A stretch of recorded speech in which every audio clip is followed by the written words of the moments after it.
dari manga ini cuy, lo itu bakalan belajar gitu kalau cewek kadang memilih sama selingkuhannya itu ya karena dia itu butuh tanggung jawab dari selingkuhannya. Sedangkan dari sisi si MC, lo itu bakalan belajar kalau pengkhianatan itu selalu ada balasannya cuy. Jadi manga yang bakalan gue bahas kali ini tuh berjudul Jinsei Gyakuten. Judul lengkapnya bisa kalian baca aja sendiri.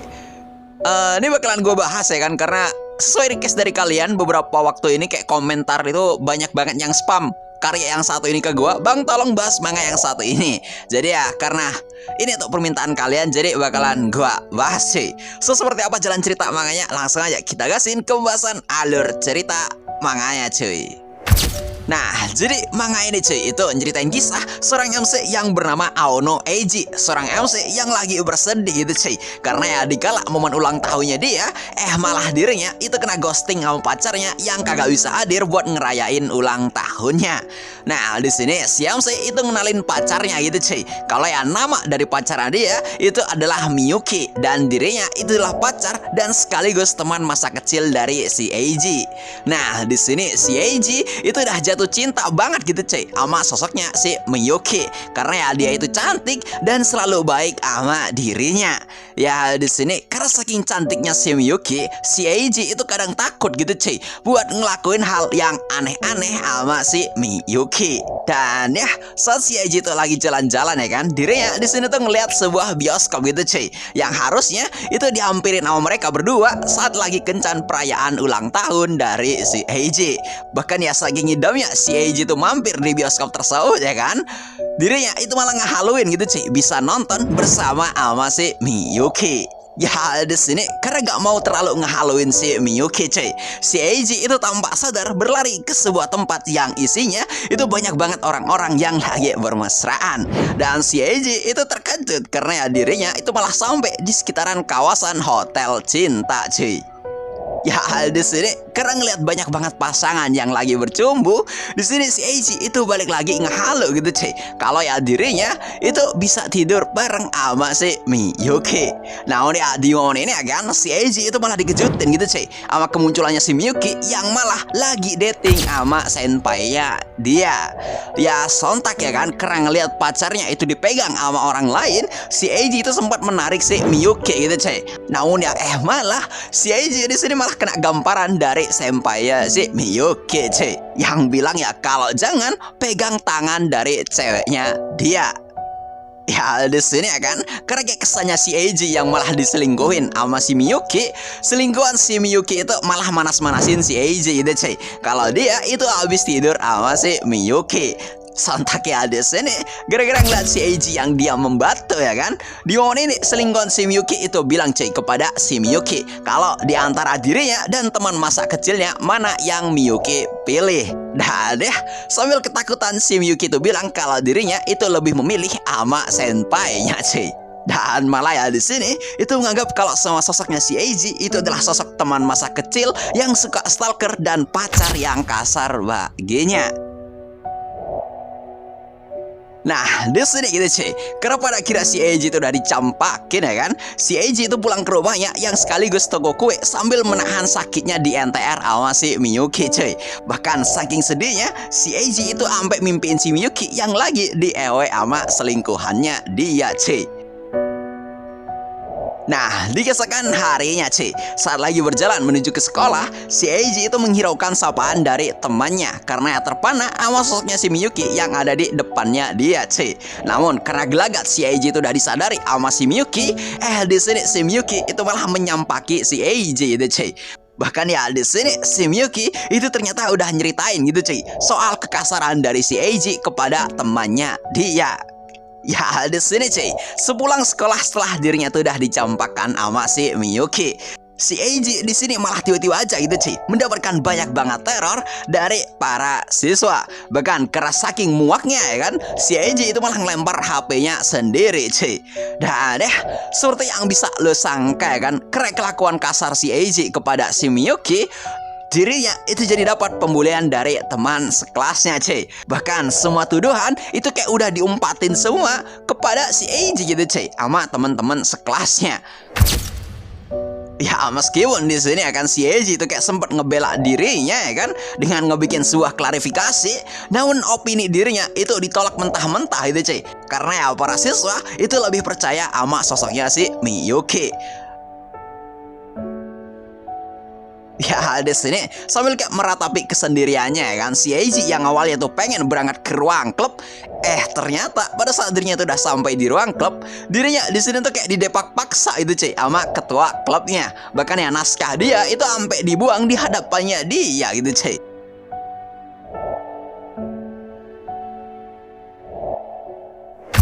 Ya di sini akan setelah si Eiji itu pada akhirnya memilih buat kembali menuju ke kelas, dirinya di sini tuh malah mendengar gitu cuy kalau semua si Miyuki itu ternyata lagi nyeritain masalahnya dia kepada wali kelasnya cuy. Yang sontak itu malah ngebikin si Eiji jadi langsung melarikan diri dari sekolahnya.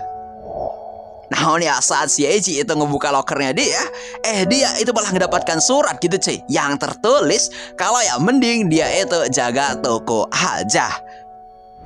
Ya sumpah di sini kata gue mewek banget anjir si Eiji sih.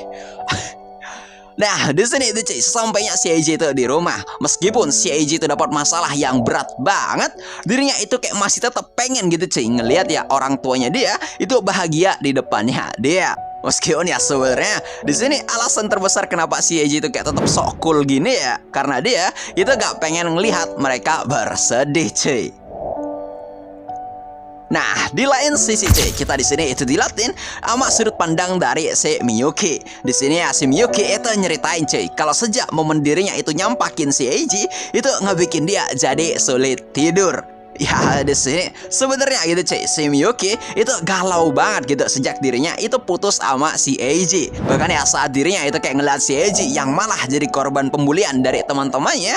Ya di sini si Miyuki itu nyeritain gitu cuy kalau ya sebenarnya dia itu bahagia aja sama si Eiji. Namun ya karena hubungan mereka itu kagak ada kemajuan, itu ngebikin si Miyuki jadi rada bersedih gitu cuy. Sampai dirinya itu dikenalin gitu sama temennya dia ke senpainya yang bernama Kondo gitu cuy.